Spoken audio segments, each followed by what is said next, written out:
whole review packet, this is all you will need to study for the final. There's nothing on the final that doesn't come out of this review packet. So you won't see anything strange there. This goes way back to when we identified samples and populations. A population is the entire thing. A sample is a subset, a part of it.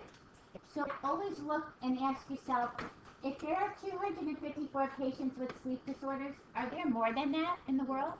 Yeah, in the United States, we'll figure the United States. Yes, so this is a sample, and our population is all patients with sleep disorders. Okay, and they have to be sleep disorders, not all people in the United States. So find the part and see if there are more. Okay. We also had, and I gave you the notes to identify your levels of measurement. Nominal is your smallest level. Nominal is like the name, your social security, the name on your shirt, the number on your jersey. It just names you. It has no order. If my number is 2 and Daniel's is 1, is he better than me, smaller than me, first to bat, second to bat, means nothing. It's just the name on your jersey. So nominal has no order to it. Ratio is the highest level. Ratio says I can compare two things. I can say something is half as much as something. 2/3 as much. A quarter as big. So how come it's like I don't understand the number? I thought it was the number of products sold. So say this quarter so you one fiscal year it sold 52 and then the other fiscal year it sold 70 and they compare. yes. So you can take a ratio. You can do 70 over 52. How much did it grow? What percentage did it grow? You know, if it's half as much, if it's 2 times as much, and it doesn't have to be exact. It could be like 3/4 of as much. Interval? Yeah, but interval doesn't have a way to compare from one to the next to see if we had growth or not. Interval is more in your times. Your times have intervals. Your temperatures have intervals. Like you can compare it, but you can't do anything else with it.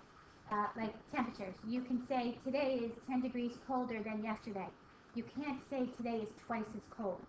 So I could say I sold 2 times as many products. If the highest that it reaches, God bless you, it has to reach the highest. I see what you're saying about the interval because we marked it each quarter, but we're just comparing one quarter to the next.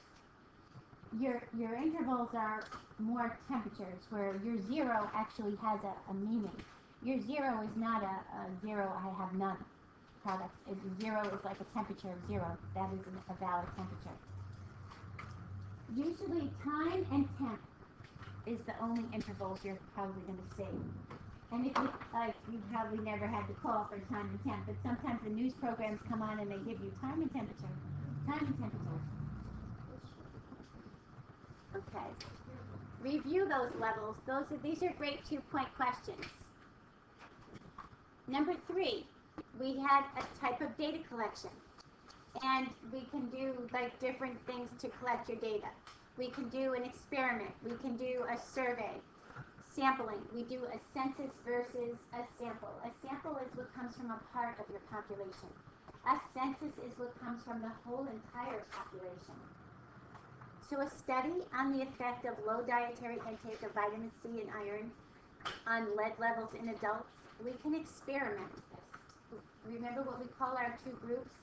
With control, we have a control group.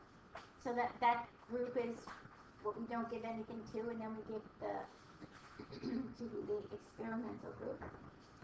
Excuse me. Allergies. So we have 2 groups because we want to measure the results and see if it made a difference. If it's harmful, we don't do it. What is it called? What data collection do we usually do if something is harmful? What? Not an experiment. A simulation. A simulation. Observing means we just observe. We do nothing else but observe. We don't give anything. We don't touch anything. We don't say anything. We just observe. If you want to observe how 2-year-olds react to getting a new toy, You introduce the same toy to everybody. You just watch. You observe what their reactions are. You can't go and interact. You can't, bias it at all. A simulation is when it's dangerous, like how do carbon monoxide levels affect your bloodstream. You obviously don't want to expose somebody to carbon monoxide, so you're going to do a simulation. We also had sampling techniques, and I listed them on your review for you. Systematic, cluster. We did a whole bunch of these. Stratified, convenience. Convenience is the biased one. This is the only one that has bias in here. This is the biased one. So if you go to a beach and you ask people how they feel about the beach water pollution, yeah, they're going to be biased. They're going to feel very strong. Huh? Yeah. If you ask me, I would feel strong, but not as strong as somebody that lives right on the water. For quality assurance, your every fifth engine part, that's your systematic. Now, your cluster, your stratified, and the other C1. Cluster, stratified.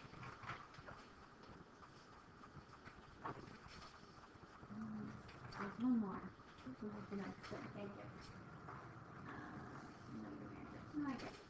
Thank you. Your cluster is if you take, God bless you, if you take one group, like all your sophomores, you take a group, a cluster of them. A stratified is when you take some from each group.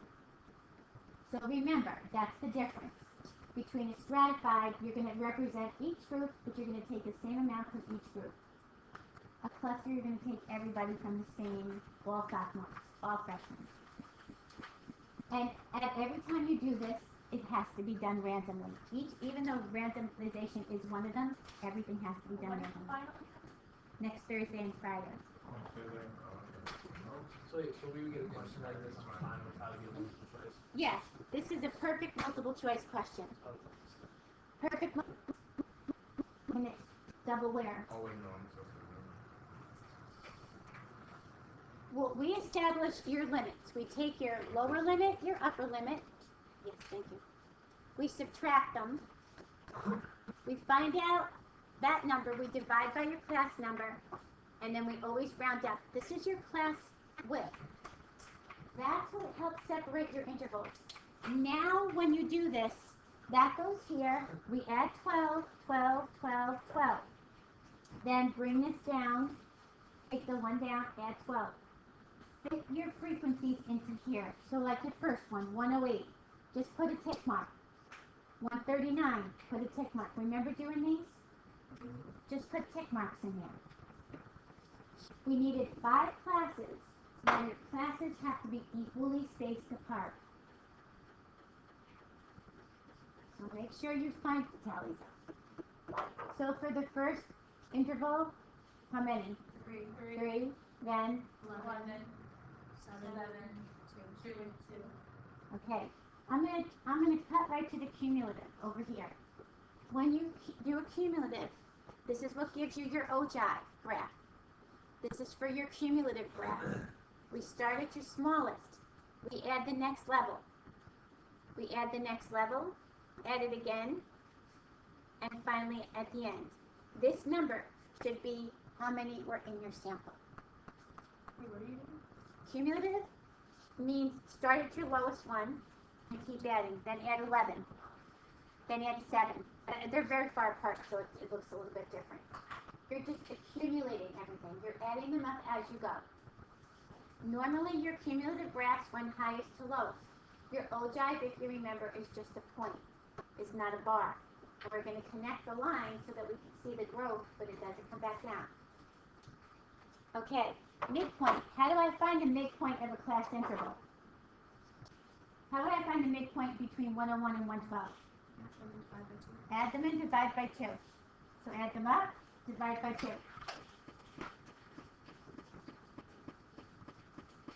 Now, if you want, you can do that all the way down. Or, we know your class width is 12. Just add 12 all the way down. Remember doing this with your class width?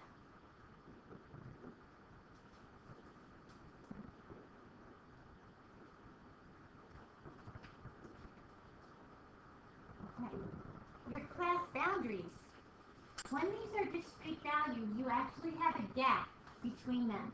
There's a gap between 112 and 113. So we don't want our bars to be like this with a gap in between them. We want our bars to be touching. So if we find the midway point, then we can make our bars across. So we call those our class boundaries. Drop this one, 100.5. 112.5. Good. Drop the lower 1.5, raise the upper 1.5. Remember, I don't know if you remember, we talked about it like if it was an air conditioning unit. You put your air conditioner in the window, and so that the air doesn't come in, you pull those things out to the end, those little accordion things. You make them meet your window. So you're taking your bar and you're stretching the ends of it. And then this one would start at 112.5. We'll never find the data 112.5 because it's all in whole numbers. But we can use this. And the next one starts again.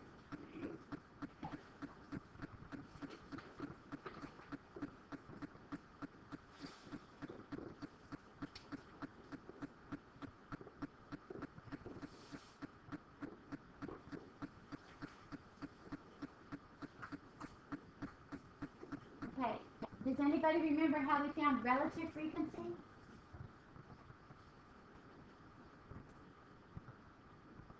Kind of like a probability. What is it? Good. Class frequency over the total in your whole sample. Part over whole. So 3 over 25. And just give it to me as a decimal, it's easier. Part over whole. Frequency over total in your sample. Okay. 11 over 25. All of these, once you get them down here, should add up to 1 or 100%. So you got that because We got that because we took your individual frequencies and we did 3 over 25, 11 over 25, 7 over 25, 2 over 25, 2 over 25. Part over whole. It's the same as your probability.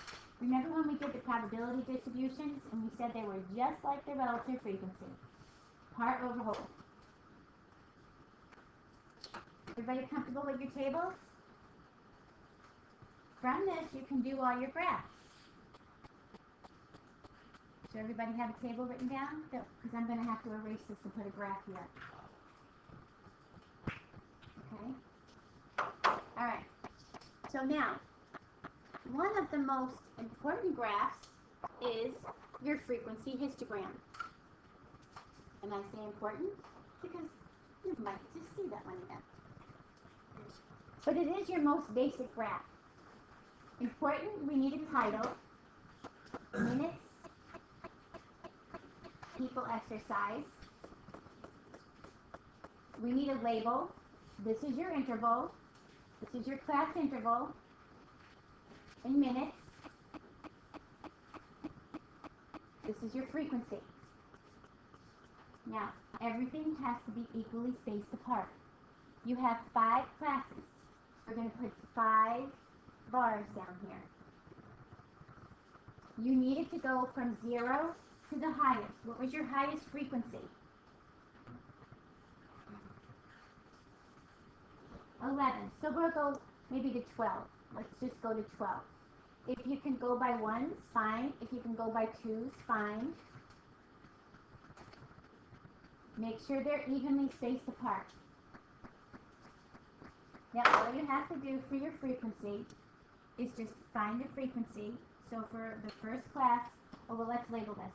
Now, let's make the first bar and then we'll talk about the label. Your first bar is going to 3. Remember, it has to come around that point. So you have 2 choices. You can use your boundaries here, or easier, use your midpoint. Because that takes less space, it doesn't look as crowded. Just put your midpoint here. So your first midpoint was 106.5. Just put all your midpoints here.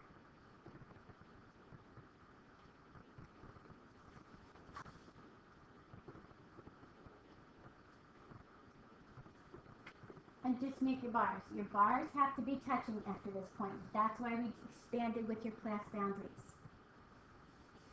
Then we went to 11. So attach it here. Come up to 11.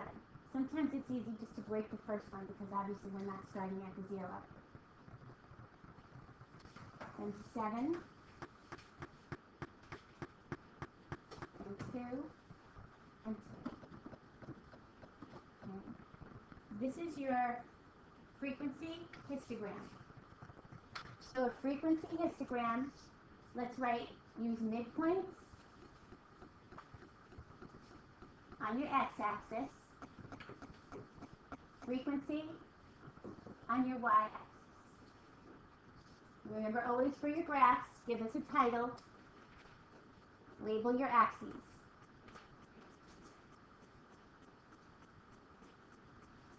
Okay. Now, a frequency polygon is almost the same, and I'm going to write it right on top of this one.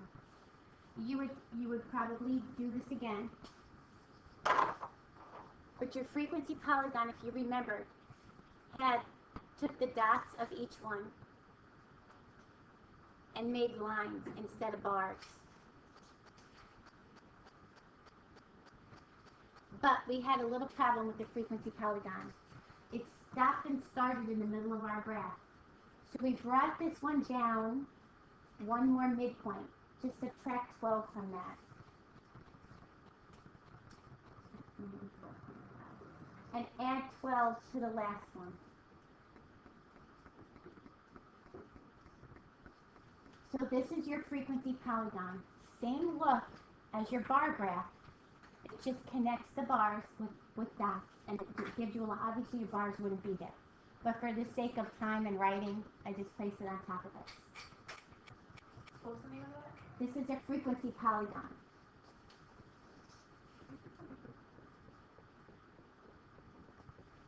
Connect the midpoint of the bars.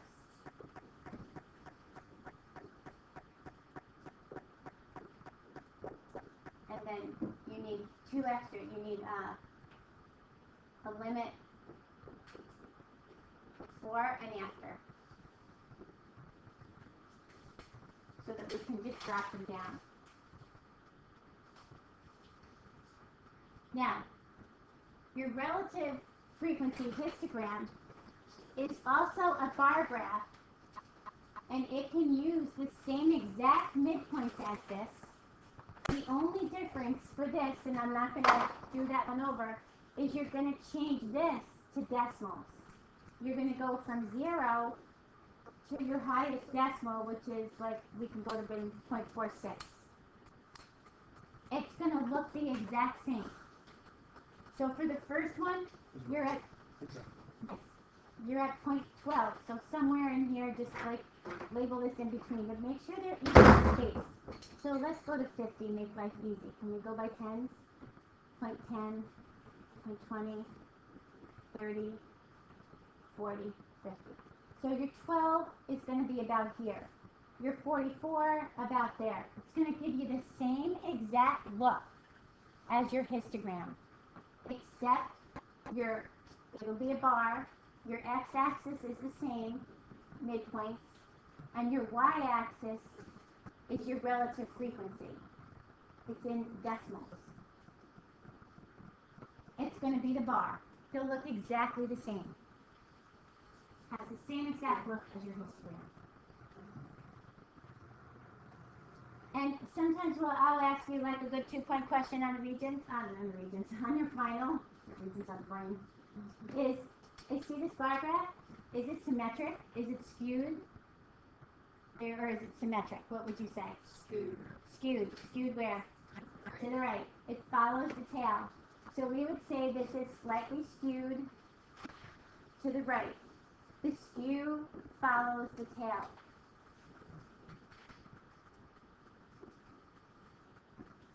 Follows your tail. So this is slightly skewed right. An ogive is something a little bit different.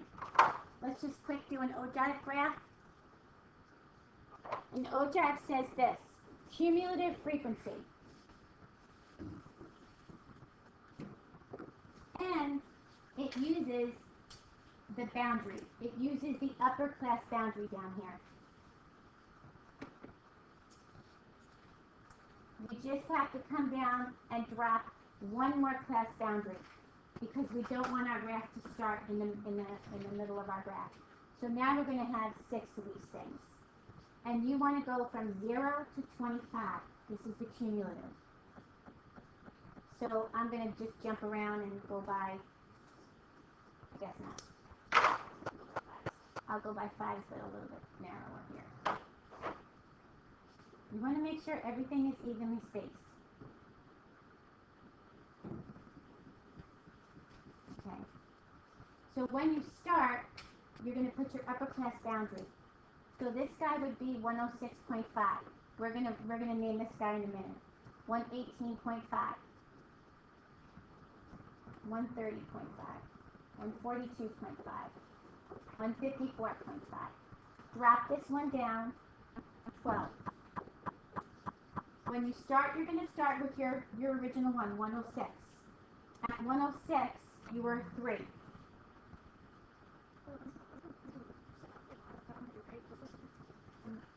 These are midpoints? Yes. Oh, I gave you the midpoints? I'm sorry. Thank you. Glad you cut me off. I must be reading my work right. Thank you.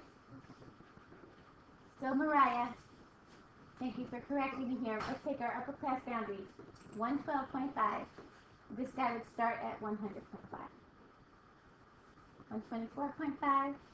136.5. 148.5. I've got so many numbers on my page here. Okay, again, this guy starts at 3. You're going to constantly go up. You're doing your cumulative. Then we went to 14. Then we went to 21. It should never dip down. Then we went to 23. Then we went to 25. It can stagnate if there's nothing in that class. It can go across, but it can't dip down. And you connect these with line segments. Now the problem is this one here. We just need to pull it down one more class so that it has a beginning point. Otherwise your graph starts in the middle and it doesn't look nice. Again, don't forget to give it a title, minutes, exercise. Give it a title, give it a label. My label kind of got pushed in there. Okay? For the axis labels, you could just leave it as like Cumulative, that's all you have to say. Cumulative. Good? Okay. And one more. We have a box and whisker. We have a box and whisker graph. We also did a Pareto graph. Do you remember the Pareto graph? I don't think it's in this category, but wasn't it like the bar graph with the, but it was a pie chart or something? yeah, it's not one of the, I don't think I have, oh, I have one next. It's number 6, okay. Because we can't use it for this, but it does go from highest to lowest, but it's not for this. But we do have a number 6, okay. Because I know I put the box and whisker, I stuck it in here, which really, it doesn't belong. To make a box and whisker graph, you're going to put this in your L1. You're going to do a 1-bear stack for the box and whisker. And you're going to come to the last 5 numbers. This is called your 5-number summary.